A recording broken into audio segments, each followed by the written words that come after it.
Thank you for watching Frank Talk on YouTube. Please leave us a comment and don't forget to hit the subscribe button.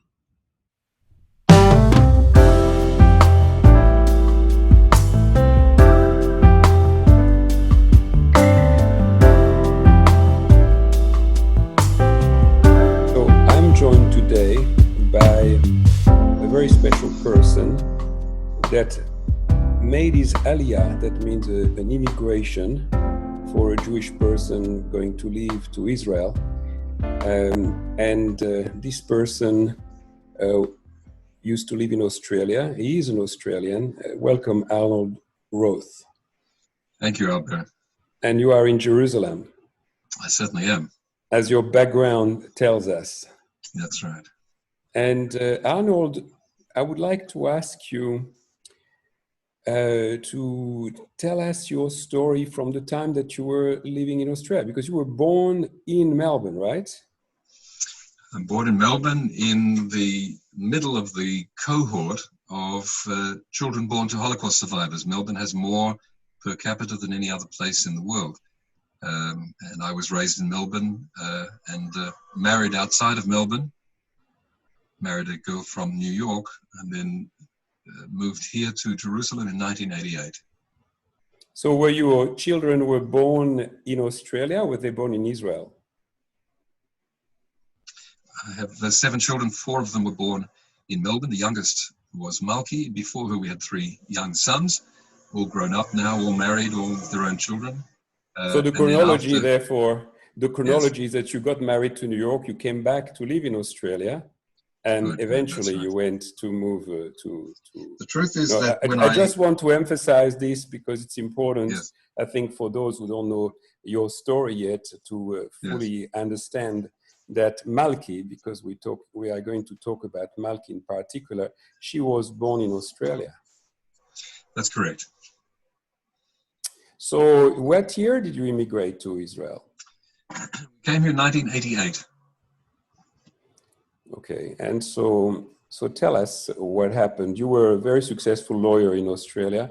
I know because I used your law firm with Michael Warren, you know, your partner that you left behind. Yes. So I was a client of Michael for a number of years, and so that's how I knew about your surname. In any case, I had never met you until the tragic event that you're going to tell us.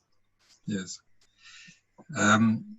Well, just to say very briefly, professionally, I began practicing law in 1977 with Michael.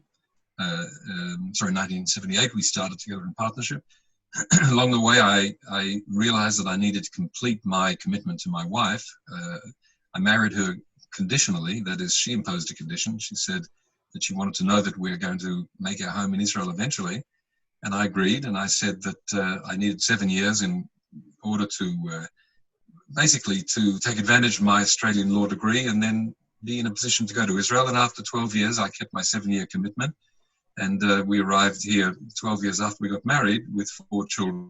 But as it turned out, my being a lawyer turned out to be quite a minor part of my career here. I never really enjoyed practicing law in Israel, nowhere near as much as I did in Australia, and gravitated quite open-eyedly into the technology business. I had started a technology company in Australia, Software Corporation of Australia, in parallel with what I was doing as a lawyer. And then when I arrived in Israel, it was really good timing because the Israeli technology scene was really bubbling to a high degree, lots of opportunity. And I ended up running a series of technology companies, generally as the chief executive, for near enough to the next 30 years. It's been very rewarding. I've enjoyed it. It's been challenging, and it's been a big part of our life here. So we've always lived in Jerusalem, but Jerusalem is very much the base for my family. All my children have been educated here, and I'm glad to say that with the exception of one son who's now at the end of a postdoctoral fellowship in Washington, my children all live in Jerusalem or just around the edge of Jerusalem. So it's worked out well for us. And so describe the life of your daughter, Malki. I believe she was looking after one of your other children that had a disability. You're right. Malki was a fun-loving child as any other, but with very serious core to her that really we only understood after it was too late. When Malky was 9 years old, the last of our children was born. She was born beautiful, like all of our children, but she showed signs of blindness in the early stages of her first year. But then it became a lot more serious, and when she was a year old, we already knew that she had very serious problems, including that she was brain damaged, unable to really function in any normal way, and subject to uncontrolled seizures, which unfortunately continue until today. She's now 25 years old. She lives with us, but in those early days, she was just a sweet little presence in our lives, and Malky simply adored her. Malky reacted to the disabilities in her sister's life by trying to provide as much normalcy as she could, and as much fun and as much love. The really startling thing about what I just said, which perhaps sounds very ordinary and maybe any proud father under similar circumstances would say it, is that what was always clear is that Malky never expected, showed any sign that she needed anything back. It was all about giving, and she gave a lot. She would carry her little sister in her arms. I'm talking of a child who was 10 or 11 years old, into her bed just to have Chaya, that's the name of our youngest child, lie there next to her and feel the love and feel the warmth. It was all about giving. There was never any other dimension. Our daughter Chaya, our youngest child, has never spoken. We've never heard a word from her. And as I've mentioned, she's blind, but she's also very needy. She needs care 24 hours a day. Malky was happy to provide it. She then translated what I think are important lessons in life about empathy and sensitivity and giving to the environment in which she was living. In her school, for example, the school was grappling with what I would call in Australian terms mainstreaming. That is, the school had decided to bring into the student body children who had special needs and blend them into the population of students who didn't have special needs. And because this wasn't so well understood, it was left to the children to figure it all out on their own. Children don't figure these things out very easily on their own. Malky became a catalyst. She ran between the two groups, helping the disabled children not to be frightened and not to be reticent, and helping the non-disabled children understand how easy it is to embrace children who are very different from themselves. And even though her life ended when she was 15, she managed to squeeze in a year of being a youth leader in an organization here, which is quite well known, called Ezra, a youth group which has a long history of many decades. Her task was to be the youth leader of a group of children, almost all of whom had arrived fairly recently before she became their leader from the former Soviet Union. And they were as lost as children can be. Everything that I know about that experience of what Malky was able to do as a 15-year-old for these little girls of 9 and 10, I know only after we lost Malky, because these children grew up and they've come to visit us over the years and to tell us how meaningful it was to have somebody who really may not have understood their experience, but understand their sense of lostness and their sense of needing a hand to help them. So that's really what people who didn't know Malky well knew from encountering her. Tremendous empathy and sensitivity to other people. In the summer of 2001, before the tragedy, Malky was then finishing 10th grade, took one of her friends from her class and decided that they were going to invade a summer camp organized by an organization called Etgarim. This is a large-scale outdoor camp for children with some children with cognitive disabilities, some children with physical disabilities. These two girls turned up at the gate, said, "We're here to help." The organizers said, "Go away, we don't take volunteers." And within an hour they were in. They had their own tasks to take care of, and they had what turned out to be a really wonderful week with the children. Malky didn't tell us anything about it. All that we got from her was a big smile when she came home. I'll tell you about it later, Mum and Dad. But then 2 days later, she was already no longer alive. So again, everything we know, we learned only after she was no longer in our family, no longer with us. And it was very, very, very touching. She, again, was a bridge. She built a bridge between people who needed and people who were able to meet the need. It was a phenomenal capability. Never expected anything, never got anything other than deep, deep, deep satisfaction, which you couldn't miss because her face radiated a smile. She was a lovely presence. So let me move to say briefly to the events of the 9th of August 2001. I was at work. I was then the chief executive of a drug development company here in Jerusalem. My wife was at home. Always stays up late because she works hard with our youngest child. She is the principal therapist for our youngest child up until today. Malki knocked quietly on the bedroom door. I was already in my office and said, I'm going to join Michal. Michal is our next door neighbor, and we're going to go off and I'll see you later in love and kisses. All we really know is that Malki and Michal went off to the home of a girlfriend who was coming back from America that day. This was towards the end of the school holidays. Summer is, of course, in July, August in this part of the world. They decorated the room in order to let the girl know how welcome and how happy her friends that she was back. And then before heading off to a meeting where they were both playing a role, a meeting to plan a summer camp for Ezra, both Malki and Michal decided that they would go through the center of town and they would stop at one of their favorite places, which was a pizzeria right in the center on the busiest intersection called Sbarro, an American chain. And at 2 o'clock, I received a phone call in my office from my wife, screaming. She said, there's been a pigua. Pigua is a Hebrew word which means a terrorist attack. Unfortunately, everybody knows that word. And I don't know where the children are. Before I could even answer, before I could formulate what I knew I needed to do, which was to say, don't worry.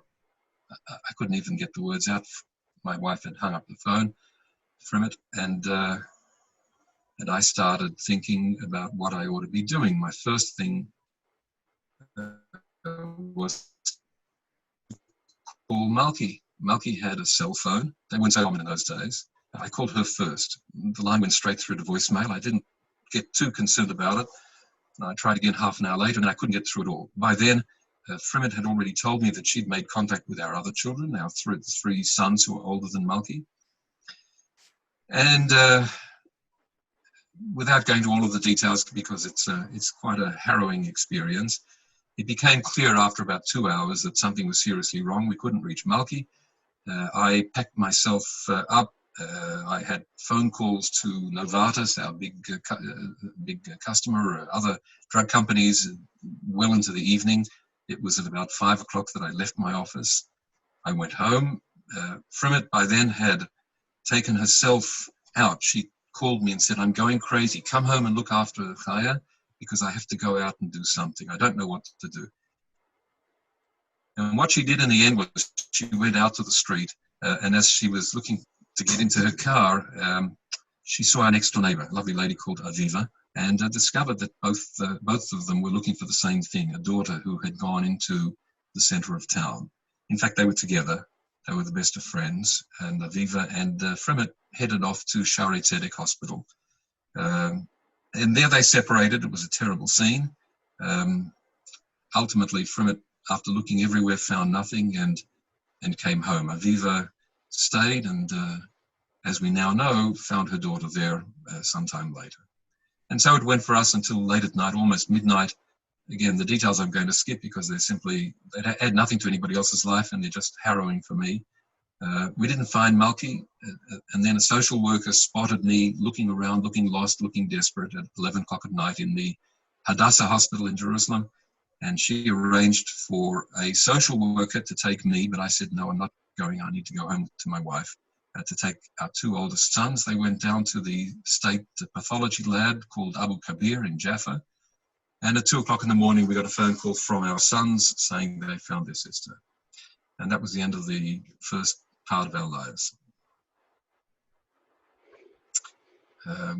Everything that followed is all in the shadow of losing a child to an act of murder, something which I still turn over in my mind every single day, the horror of going through this. Yes, I'm lost for word. I know the story, but when I hear you telling it, it's like it could have happened to any of us. You know, it's And unfortunately, so many Israeli families have went through a horrific experience like this one. So Arnold, when did you discover the identity of the murderers, of the suicide bombers? Did that came to your mind to know who did that? Did you ask yourself that question? In the beginning, no, because there were no clear indications for the first couple of days. And when the indications were given, there was competition between two groups of Palestinian Arab terrorists as to who did it. That was eventually resolved. It turned out to be Hamas. But the identity of the people wasn't given, wasn't clarified for us until we read about it in the media. We discovered that a gang had been arrested. They included several members. We learned in the media that they had been tried and convicted. And we learned in the media that these people had names and backgrounds and identities. And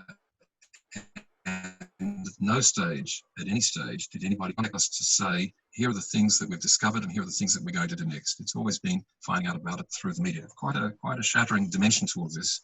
I could probably talk for 2 hours at least about how difficult it is to find yourself at the receiving end of total disregard and neglect, even as people are making big speeches about how this is a terrible tragedy and we won't rest until we find the culprits, and very big demonstrative undertakings about the centrality of justice and so on.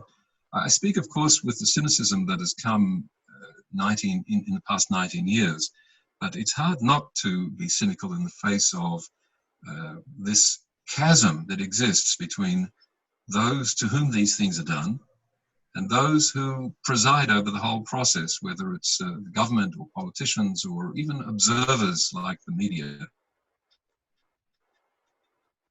The gulf is unbridgeable, and I reflect well on the state of humanity. But I'm trying not to get too philosophical about these things, because most people don't know, and probably if you scratched hard, you would find that they didn't care very much either. The only people, I think, to whom it really matters are those who feel the pain in their own flesh. So that once we knew who the people were who carried out the atrocity, we started watching in a passive kind of way, again via the media, via the internet, to see what we could learn about them and what motivated them. And you'd be surprised at how much we were able to learn over that period, because there was I would call it almost a pornographic obsession in certain parts of the media to try to peer into the lives of the people who did this. Far, far, far greater interest in them than in the families of the victims. That goes without saying. That's a truth that you'll find in every society on earth. The people who do the murders are the ones who are analyzed. The people who go on living, I would say, quiet lives, no matter how pained, are much less interesting. It became clear almost from the beginning. I'm speaking of the murder took place in 2001. The gang were convicted in 2003. And by 2005, the central figure, a woman who was only 21 years old when she masterminded the whole, the massacre and the arrangements leading up to it, started to become a serious personality. This was driven home to us when we saw her face on the cover of the arts section of the New York Times. The arts section of the New York Times. This is because a film was made inside a maximum security Israeli prison examining female terrorists and what they had to say about their experience. A very gentle movie, not at all, I don't think, critical, holding certain lives up for examination, almost as if you hold up the family life of elephants in the jungle. It is what it is. It may be shocking to some, it's less shocking to others, and that kind of scientific detachment was very, very difficult for us. But frankly, for the readers of the New York Times who didn't see the movie, but only saw the grinning face of a very happy young woman, which dominated that front page of the media section, it was a whole different experience. It was saying, wow, this is a very normal looking young woman. What does it say here? She killed so many people. And so it's been from then pretty much until today, the obsession with trying to make sense of a person who looks perfectly normal. In her case, she was young, and everybody who's young is basically beautiful. I don't say she was beautiful. She didn't look horrible. She didn't look like the monster who clearly possesses her body. She looked like an ordinary person, and her smile made her approachable. It's offensive in the deepest way to find that the smiling face of my daughter, who was genuinely just a wonderful person with the right sensitivities, everybody would have been proud to be her friend or her parent, is unknown. What was your reaction in 2005 when you saw that this person, Tamimi, was starting to get attention? Did you push back towards the New York Times? Did you have opportunities yourself to tell your side of the story?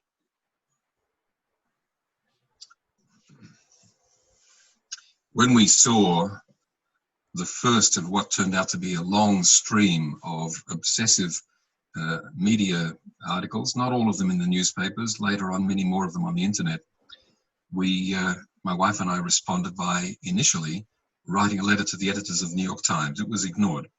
And then another letter which wasn't ignored and which was published. That's pretty much the pattern.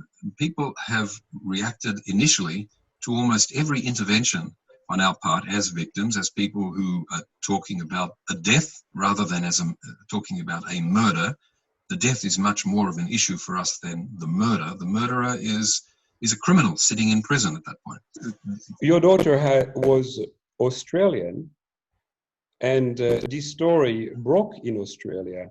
Did you have any interviews here in Australia? Were you approached by The Age, by the ABC, by the Sydney Morning Herald and all our media here? Yes, there was interest in the story from an Australian perspective. And on the whole, it was respectful. There were some major exceptions. Pretty much all of them are at the ABC. Since I've written about it, I don't mind mentioning the ABC. We've had some awful experiences at the hands of the ABC, likewise at the hands of the BBC. And this is a subject which really does need some examination, because it isn't really about, it's a blend of politics and cheap sensationalism. But at the end of the day, as victims, as parents, I'm sorry to use the word victims, that's what we're doing and looking for justice. It's been quite shocking to see how easily we're dismissed, how easily we're just brushed away. This continues also until today, and that's very relevant in terms of the way we've become campaigners over the years. Without a doubt, we have been, we've made progress despite, and certainly not because of the media and the people in the media. But yes, there's been considerable attention at various points in Australia. Of course, almost none today, but there was in the initial stages. And I believe that some of the Australian media wanted to draw a parallel between your lives and the life of Malky with the life of the murderer and their parents. That's very true, Albert, and it comes down to one small, sharp, ugly expression that a certain journalist for the ABC, I have no reason not to mention the ABC because we keep running into insensitivity and I would say journalistic stupidity at the ABC, used the expression two sides of the same coin in explaining to me that in telling the story of my daughter's murder, it really only made sense if it could be in some point, in some counterbalancing way, presented as part of the murderer says and the parents of the victim say. This stemmed from the desire of a particular journalist to interview me almost immediately after the murder, but to do it in the presence of the father of the human bomb. Now, I've been speaking a little bit about, haven't mentioned her name yet, Ahlam Tamimi, the woman who engineered the massacre. But she wasn't the bomb. She brought the bomb. The bomb was a human being carrying a guitar case filled with explosives and shrapnel. And the father of that bomb was being shopped around by handlers on behalf of Hamas in the days after, immediately after the massacre. And he was presented, certainly by the man from the ABC who approached me, as someone who is broken by this experience, doesn't understand his son, and feels that this was a terrible thing and he wishes for peace. Every word that I just used is a lie. Everything that this Australian journalist presented to me in our very first conversation, we have never met, it was all done by phone or by email, was based on what he was told by Hamas. And it was all contrived, dishonest, and calculated to create entirely the wrong impression. As I now know, on the very day that the Australian journalist was approaching me and telling me that this was the right way to tell the story, two sides of the same coin, the father of the murderer, the father of the bomb, not the murderer, the father of the bomb, the man who exploded, was saying to the Arabic media how proud he was of what his son did. He hoped his other sons would kill Jews as well, and that he felt ennobled by the action of the son. And in due course, he has been in the media at various times, always in a similar kind of way. He's certainly never said anything public about how badly he feels and how he wishes his son hadn't done it. It's a phenomenon that we've run into a lot of the time. There are people who really, really, really wish that this story could be he says, she says, two sides of the same coin. Really, they're all just uncivilized brutes, and we have nothing to learn from them. Where the reality is that our lives have been turned upside down in the worst way by people who have hideous values and who are not being stopped. Terrorism is not specific to Jerusalem or Israel or the Middle East, as we all know. But not everybody has really internalized the message. Terrorism is not the other side of decency. Terrorism is a cancer, it's an illness, it's something which knows no limits. And for people to present terrorism as really just anger under another, in another form, is to miss the whole point. That very often when you scratch behind the simple explanations that journalists love to use, because telling something in simple terms is easy, you find that it's actually quite different. Many people, for instance, believe that the bombing of children in a pizzeria in the center of Jerusalem was a resistance activity. That's the way the Arabs at the time told it. That's the way the bomber herself told it. She was a newsreader. She rushed from the center of Jerusalem on that day, the 9th of August 2001, to read the news at a TV station in Ramallah. And she said, in the opening words of that news segment, in a resistance activity in occupied Jerusalem, and then proceeded to describe what she herself had done, but of course without revealing it. This isn't resistance. As she herself said several years later in front of a television camera, what this really is about is a religious conflict between Islam and them. Once you frame it that way, which is not politically correct, which is uncomfortable, which raises all kinds of complications and implications, these stories can't be told in the same way. The woman who carried out the massacre in the Sabara pizzeria is a religious fanatic. She doesn't hide it. She's proud of it, and she has become a hero as a result of it. She's adored. This isn't easy for people in the West to come to terms with. How can we resolve this? It's not going to be about borders or settlements or confidence-building measures. She's talking about a hatred that is going to go on forever. That's our fate. It's hard to escape it. In terms of Tamimi's action, I wouldn't like some people to reduce her action to simply driving the bomber. She was the one that selected the place. There's a lot of elements that she that you can demonstrate that she was the mastermind of the whole affair. That's very true. I must say she didn't drive him, even though that's in all of the reports. She didn't drive. They came in by public transport, and that's important because as they approached North Jerusalem, they went through the Kalandia security checkpoint, which is a short drive from where I'm sitting at the moment, and were not stopped. They were dressed to look like tourists, the trouble to hair in modern-looking ways, and the man had a guitar case on his back. Nobody troubled him to stop. to show that there was something there that could play music. Had they opened the guitar case, these people would not have made it into Jerusalem. The guitar case was filled with explosives. She was working on her second terrorist attack in a week. Having been recruited by Hamas, the first woman to become a terrorist for Hamas, taking advantage of her credentials as a journalism student and a newsreader for, as I mentioned, for a Palestinian Arab TV channel in Ramallah, they made their way into Jerusalem completely unimpeded. They arrived at the old city where the taxis stopped. They walked through the streets of Jerusalem. Nobody stopped them there. And they came to a pizzeria, but that wasn't the goal. The goal was the intersection outside the pizzeria. A week earlier, she alone had been at the same spot, 100 meters up the hill, with a beer can filled with explosives. She walked into what was then one of the major supermarkets in the center of Jerusalem, placed it on a shelf, walked out, and waited for it to explode.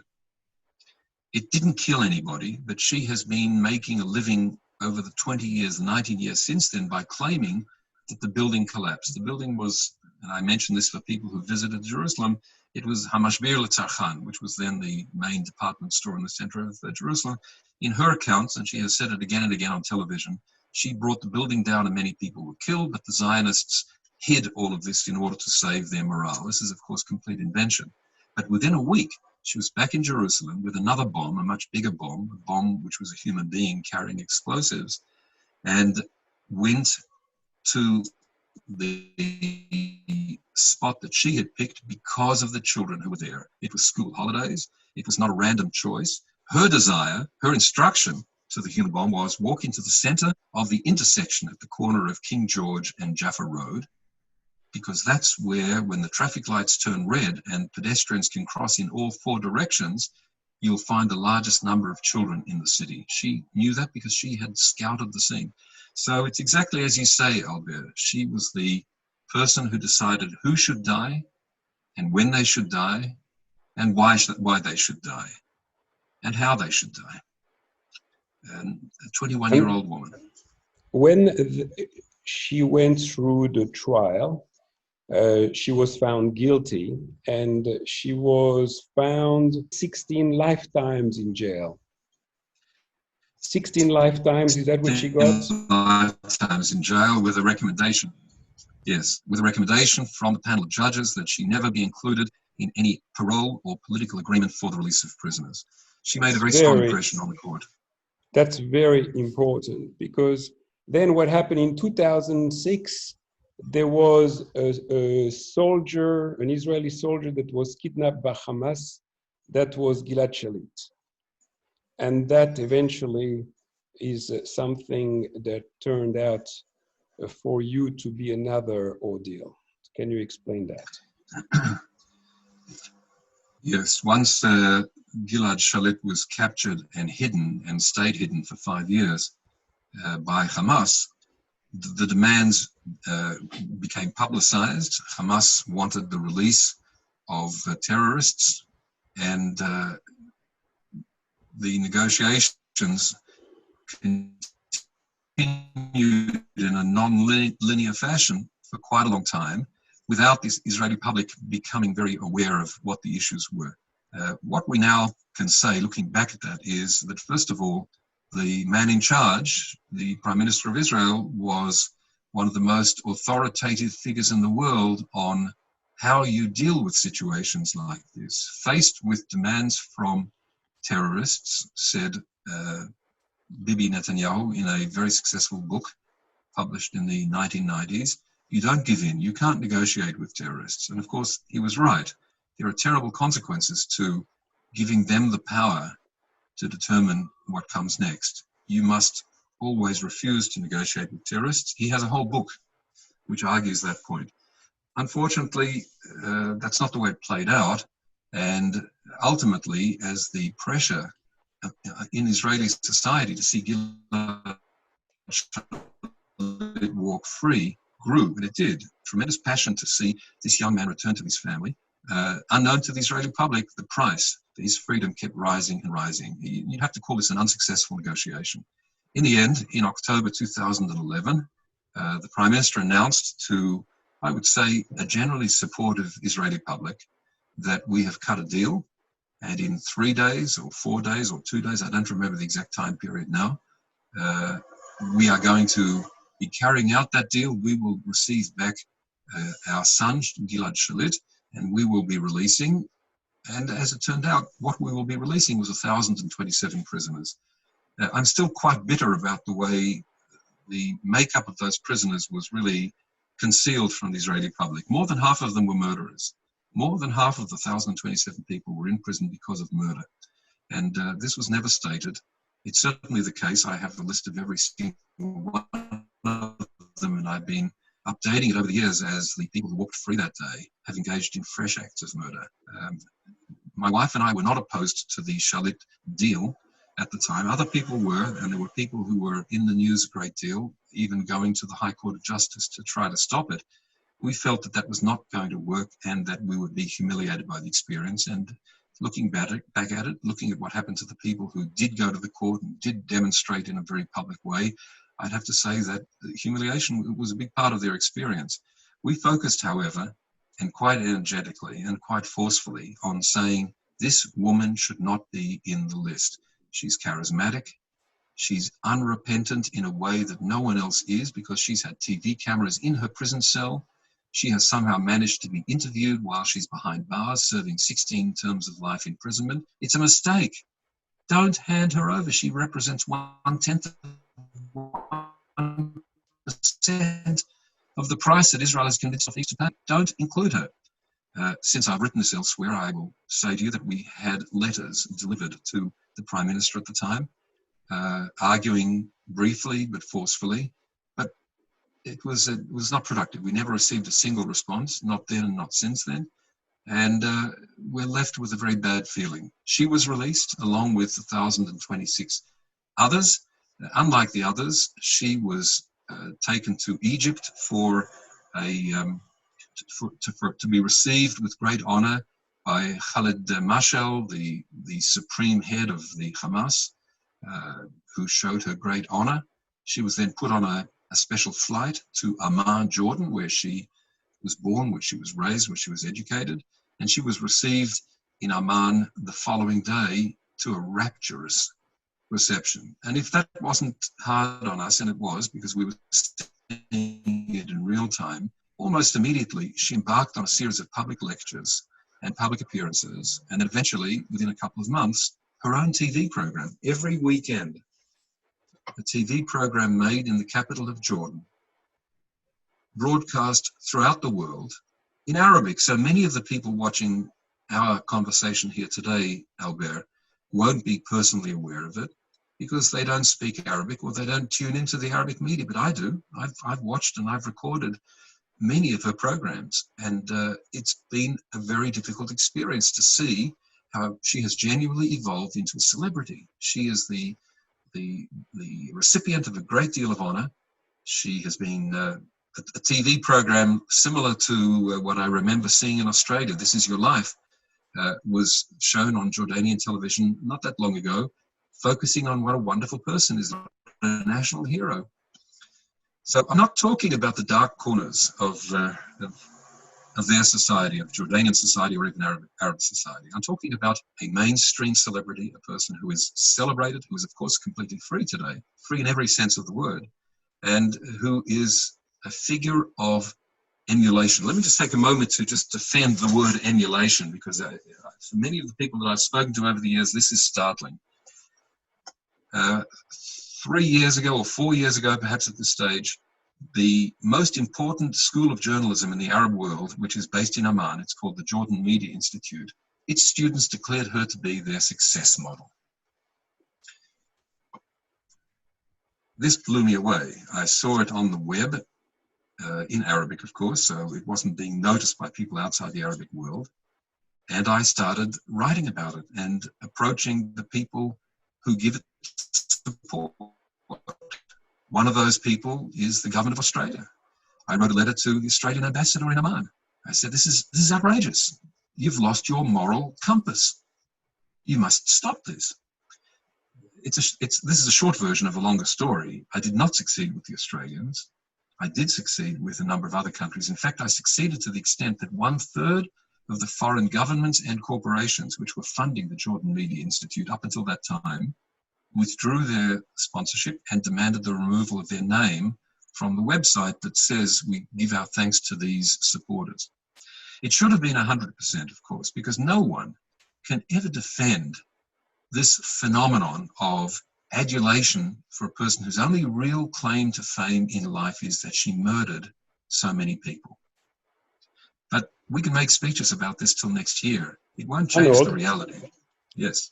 Just at the beginning, when you first started explaining about the Australian ambassador, it cut off, and therefore I missed the whole sentence. What did you say that the Australian embassy has something to do with sponsoring this Hamimi? Yes, I did. Okay, so can you please repeat that phrase?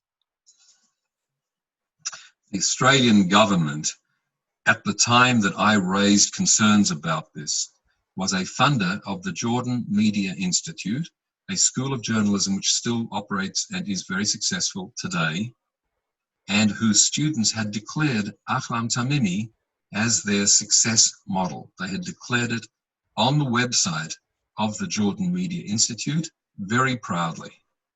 No one in the management of the Jordan Media Institute has ever said one public word about this. Their mode of dealing with this was that after I succeeded in getting 1/3 of the governments and the corporations who were providing it with support to withdraw their support, they then took down the website claiming that there were technical difficulties and brought it back 6 months later. No one has ever dealt with this issue in Jordan, but then neither has anyone among the governments who provided support and continue to provide support ever dealt with the issue. It's a deplorable situation. Did you speak to the Australian ambassador to Israel about that? I did at the time, and I have since, and I also contacted the Foreign Ministry in Canberra. It's not called that, it's Department of Foreign Affairs, I think. I have to say that whatever personal feelings these people had, they didn't share them with me. Those who were on my side, and I have to say the ambassadors of Australia in Israel have generally been terrific, been people with whom it's a pleasure to spend time. But the ambassador at the time in Jordan wrote to me in quite brief and terse sentences and really showed no sympathy and certainly didn't do anything to deal with the issue. So Australia has a treaty with Jordan for extraditions for murderers of Australian citizens. You are aware of that, of course. The truth is that I'm not aware of it. I'm aware that it was being negotiated in 2017, and I have not kept up with it. If it's already in place, that's good news, and it's desirable. People should know that there are extradition treaties between countries. I believe there is no statutory of limitations with those things, as you know. So if there is a treaty, this Tamimi should be a candidate for an extradition. I don't think Australian law contemplates a situation like this, where an Australian citizen is murdered in Israel and the suspected murderer is a fugitive living in Jordan. I think Australia actually has no interest. And frankly, there's only one country whose legal system, I think, extends to a situation like that, which is the United States. The United States has what I think is a unique law in the world, saying that a United States citizen who is the victim of an act of terrorism taking place outside of the United States, under US law, the United States will go after the alleged culprit and bring that person to justice. And this is the point at which I say that having married a girl from New York, who's still my wife and the mother of my children, Malky had American citizenship. This became a key issue in our strategic thinking in the weeks after Tamimi walked free in October 2011. And ultimately, and I'm speaking of a very compressed period of time, ultimately within a couple of weeks of starting to think how we could redress the terrible injustice of her walking free, I put myself on a flight to Washington, and in February 2012, I had a meeting in the Department of Justice in Washington where I was given the opportunity to present the whole argument. It was a presentation of about an hour and a half, perhaps a little more, to a full room of senior officials, including officials of the FBI. And my argument was, first of all, there is a law like this. Under US law, under the circumstances of the Sbarro massacre, under conditions where American citizens were murdered, there were two, my daughter Malki and a young woman whose parents I now know well, who was freshly married and pregnant with her first child. She was her parents' only child, that was also murdered. And a third woman who is also an American and who is still alive today but has not been conscious from the 9th of August 2001 until today, and the chances that she will ever regain consciousness are pretty small.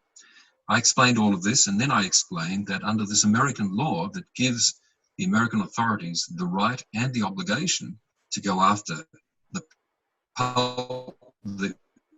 perpetrator in a situation like this, it's never once been applied to acts of terrorism in Israel, and that's a disgrace.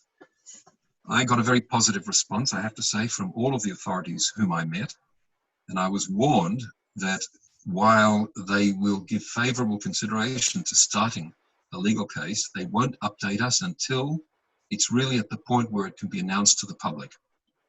And as I've said to several friends along the way, I came home to Jerusalem and told my wife we're in for a hard few weeks. That it was more than 5 years before we heard from the American authorities. That when they notified us, it was with a very, very clear and concrete set of developments. So I'm now talking of March 2017. We got a phone call from Washington, we'd like to meet with you. They didn't say who we is. They didn't say very much about what they were going to tell us, but we sat with them in a hotel room on the 14th of March 2017, and they told us that a federal judge had signed an arrest warrant and a criminal complaint under US federal law, that the woman had been added to the FBI most wanted terrorists list. And there are, at that stage, there were fewer than 30 people on that list and only 2 women. She was the second. And the Jordanian authorities had been asked under the 1995 extradition treaty between the United States and Jordan to hand her over so that she could be taken to Washington and prosecuted there. So when we left the meeting with the American officials, it was with a pretty positive sense that at last we're on the road to justice. And then, unfortunately, one setback after another reminded us that the road to justice can be quite complicated.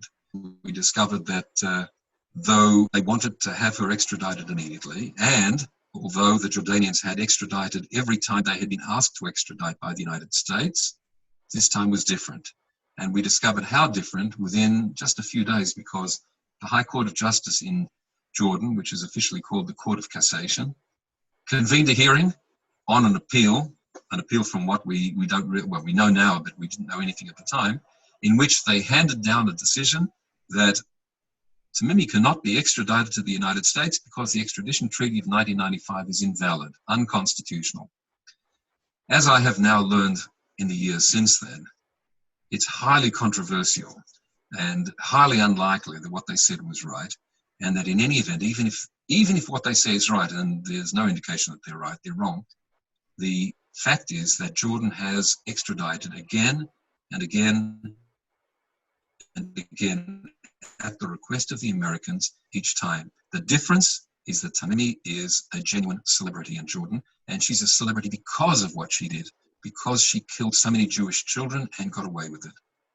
That's a very hard feeling, but it's also been the motivation for us to keep battling in the years since March 2017. We're now in the 4th year of trying to see the American authorities carry out what they said they were going to carry out.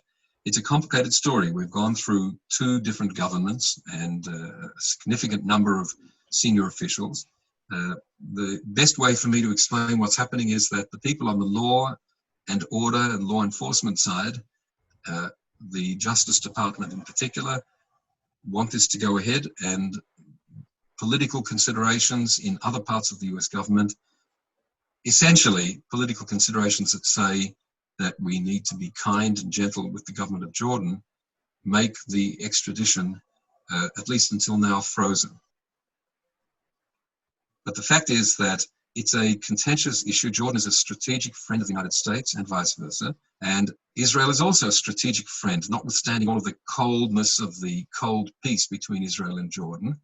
And nobody wants to get on the wrong side of the king or to have him feel that he's being treated badly. But along comes a pair of quite rational and quite calm, but very determined and very angry parents sitting in Jerusalem who say, ladies and gentlemen, this isn't about international relations, it's about justice. And if we get confused about how justice works, we're really all lost. So saying that into an empty room where there's no camera and no reporter and no audience can be very dispiriting. But that's what we've had to do a great deal, sitting in front of a keyboard, writing pieces that have been published in a lot of different places, and very overwhelmingly getting really no response has been very, very difficult. I'm pleased to say, Albert, that at this point, we're speaking in June 2020, there is real momentum. It's momentum of a very positive kind. A lot has happened. We've got very good political friends. We've got people with principle in every part of the US government who want to help us, who are trying to help us.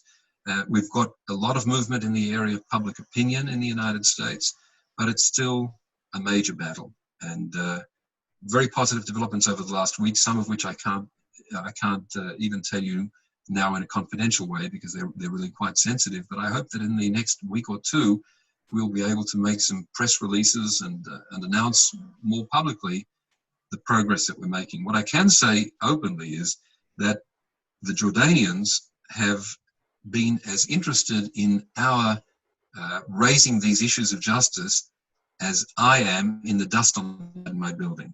Not in the slightest way interested until one thing changed. And what changed is that we were instrumental in a process that led to the United States Congress adopting a law in December 2019, which provides, without mentioning the name Jordan, for a very substantial penalty to be applied to a country that has a treaty with the United States, that breaches the treaty with the United States and receives foreign aid from the United States. The fact is that Jordan is the 3rd largest recipient of foreign aid from the United States in the world. And suddenly, the total lack of interest in dead children and terrorists who carry guitar cases filled with explosives has been forgotten. And there is a total focus on the potential loss of a substantial amount of money measured in the billions of dollars in US foreign aid. I have no sentiments about this. This is a country that has decided that justice is of zero interest until the stakes get high enough. And our job as people who are really concerned to see that justice is done are looking to make the price of ignoring justice as high as we can possibly make it. Arnold, it's the same prime minister in Israel today than who was sitting there in 2011 and released 1,000 prisoners. Have you ever received a phone call from him? Well, first of all, factually, it's correct what you just said. And secondly, I try never to criticize any Israeli politician in public outside of Israel. And thirdly, this is not a criticism, this is just a question. And thirdly, not only can I agree with the statements that you just made, but actually the person who's today the Prime Minister was also in Melbourne on the day that my daughter was murdered. He wasn't Prime Minister then. He was interviewed by a cluster of Australian journalists, as I'm told by friends who were there, and was asked to relate to the fact that an Australian girl, a girl born in Melbourne, who was only 15 years old, had been murdered. And he said, I'm told, my heart goes out to the family, and when I go back to Jerusalem, I will meet with them. Now, I want to make it clear you're not a child, Albert, and nobody watching this is naive. Nobody wants to say that we don't listen to the words of politicians, because sometimes they don't really mean every single syllable. But that's the fact. We don't take them too seriously. And if he said, my heart goes out to them and I will sit with them. But in this particular case, his in-laws lived in our neighborhood and prayed in the same synagogue as me for many years afterwards. And though I've never spoken to the current Prime Minister, I have seen him sitting a couple of rows away from me in the synagogue on the Passover and on other occasions. And sad to say, he's forgotten the way his heart went out to us and all the other victims, and that he would want to come and spend some time with us. I honestly don't hold this against him. It's a whole different story, though, when I say that we've been ignored in all of our requests when it was relevant to have him reconsider, including the name of Tamimi in the list of the walk-free murderers, and has also ignored us throughout our campaign to try to see justice done. But we aren't counting on the Israeli government at this point. I say this as a proud Zionist, as somebody who has never regretted for a moment bringing our children here and raising them and watching them grow into proud Jews, proud Israelis, proud Australians, proud Americans. They have all of these elements in their identity, and we didn't make the wrong move. The tragedy caught up with us. In dealing with the tragedy has involved sorting out our real values from the things that are less real. Bibi was not the prime minister. In 2001, it was Sharon. I'm not sure whether you heard from Sharon, but he was known to visit all the bereaved families, and so I wouldn't be surprised that he would have visited you. Then there was Ehud Olmert, and I know that you met Ehud in Melbourne, but in 2009. Ehud Olmert was the speaker at the kickoff meeting for the Malki Foundation, where you were presiding in 2001, and the speaker... Yes, no, but I'm talking about much later. In 2009, Ehud was in Melbourne, yes, go ahead. And you happened to be in Melbourne at the same time. Yes. And so I remember Ehud was still feeling very, very heavily for you. And I know that his feelings were absolutely genuine. But I'm talking about following that in 2011, when Bibi made that decision to release the prisoners. Since then, you had not heard from Bibi. And it is very possible, because Bibi is so strategic, that he has some sort of reasoning behind all of this. Wouldn't it be just good for him to meet with you and explaining why it is important to leave that Tamimi alone, or that is something that you would never accept? Well, that's a double question. It is. Would it be good for him to do that? Yes, it would certainly be good for him to do that. I don't think he's going to do that. Would he persuade us that there is some value in Tamimi being left at peace in Jordan? This is nonsense. There's no logic behind it at all. And the first part of my argument, if we would ever have such a conversation, would be to quote chapter and verse from his book, because his book gets it right. The fact is that people are often, and I'm not speaking about anybody in particular when I say this, people often raise all kinds of philosophical and ideological justifications for what in the end are pragmatic decisions. There are certain pragmatic decisions that have to do with Jordan, which I think bring disgrace to all those who stand behind those decisions. There are many people who have told me, you're creating potential problems with Jordan, we need Jordan, and it goes on and on. This isn't, again, the time to really analyze the argument. I simply ask you to trust me when I say, for me, I spent a lot of time analyzing this issue and looking into what really is behind the refusal to hand over Tamimi, the breach of the treaty with the United States. I'll just say that that whichever way you look at Jordan's approach, they're not telling the truth about her role in Jordanian society. Jordan has, relative to the levels of anti-Semitism throughout the Middle East, Jordan has a much more toxic anti-Semitic atmosphere than almost every other country, and it has no Jews living there. There's something seriously poisoned about Jordan, and yet, by stark contrast, the King of Jordan is embraced by Jewish organizations. He is honored. He was honored. The details aren't important. I could talk for a long time about this. People don't want to confront the real reality. which is they are deluding themselves where the king stands. Than us on earth. I've never met him and I don't really care to know about him. And I've spent time in Jordan. I had a business partnership in Jordan until shortly before my daughter's murder at the hands of a Jordanian. I have nothing against Jordan or the Jordanians, and I enjoyed my time there, and I would love to get back to a better relationship with them. But to delude ourselves as to what goes on in Jordan and what the harboring and the turning into a celebrity of a murderer of children means about their society, that's an issue that's really worth exploring. The idea that the most celebrated school of journalism in the Arab world, comparable to Columbia School of Journalism, whose students say our role model is the murderer of these Jewish children, this says you have to interpret me, darshani in Hebrew. You have to look at this. To ignore this is to fail to come to terms with something that bears on the lives of every one of us. And on the Australian side, I know you say that it is the American that's the big game in town, but I think that Australia, given that they have that treaty with Jordan, you don't think that that could be adding some pressure by asking the Australian to actually, after all, she was Australian? I find it really outrageous that Australia wouldn't do anything for one of its citizens. Let me try to address that with great care. First of all, I believe strongly in the idea that Australia can help. And I made significant efforts several years ago and succeeded in getting Malcolm Turnbull to take certain steps. Unfortunately, those steps, for a variety of reasons, never happened. I'm preparing now to make a similar request together with a circle of friends in Australia to the current Prime Minister and the current government, and asking Mr. Morrison to recognise that Australia and Jordan have a special relationship. I would say that Australia is perhaps Jordan's warmest friend of the Arab world.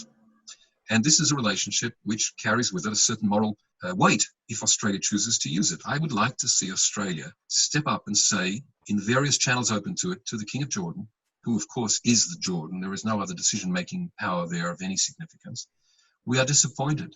This is wrong. You know what needs to be done with this murderer, with this alleged murderer, with this fugitive from the FBI. She should be put on the next plane to Washington. It's not worth breaching your treaty with the Americans. It's not worth dragging the good name of Jordan through the mud for the sake of this woman, no matter how popular she is in the street. So the truth is we have some letters prepared. We have some activities in the pipeline. And I hope that we'll get a more positive response. In this sense, Australia is in a special place, but I do want to assure you, Albert, that there's no disappointment in the fact that Australia isn't arguing for extradition of Tamimi to Australia. It simply isn't possible under Australian law, but it is possible, and it's actually required under American law and Jordanian law. Okay, very good. Arnold, thank you for telling us your story, and I'm apologizing to you for having make you repeat all of this one more time, because I'm sure that every time you repeat it, it hurts. I know it must, and I'm sorry to having to do that. But I think your story is so important. It's so important to let know the public. It's important to let our members at the dialogue to know what happened to you. And I really wish you all the best. I hope this will end up being a successful journey for you to finally get the justice that Malki deserves. Thank you, Albert. I can't leave this room without saying how proud it makes me to see the work that you yourself do in creating a much higher profile for Australia here in Israel than there ever was before. The film festival is a magnificent event. The Australia-Israel Leadership Dialogue and the meetings that are organized under your auspices do you enormous credit, and I think bring a great deal of benefit to both sides. So I want to wish you many more years of health and achievement in the directions in which you're going, and to say to you, as we say in Hebrew, Yishar Koach, may your strength be increased. Thank you, and the same to you. Same to you, Arnold. I'll talk to you very soon. Thank you, Albert. Thank you for watching Frank Talk on YouTube. Please leave us a comment and don't forget to hit the subscribe button.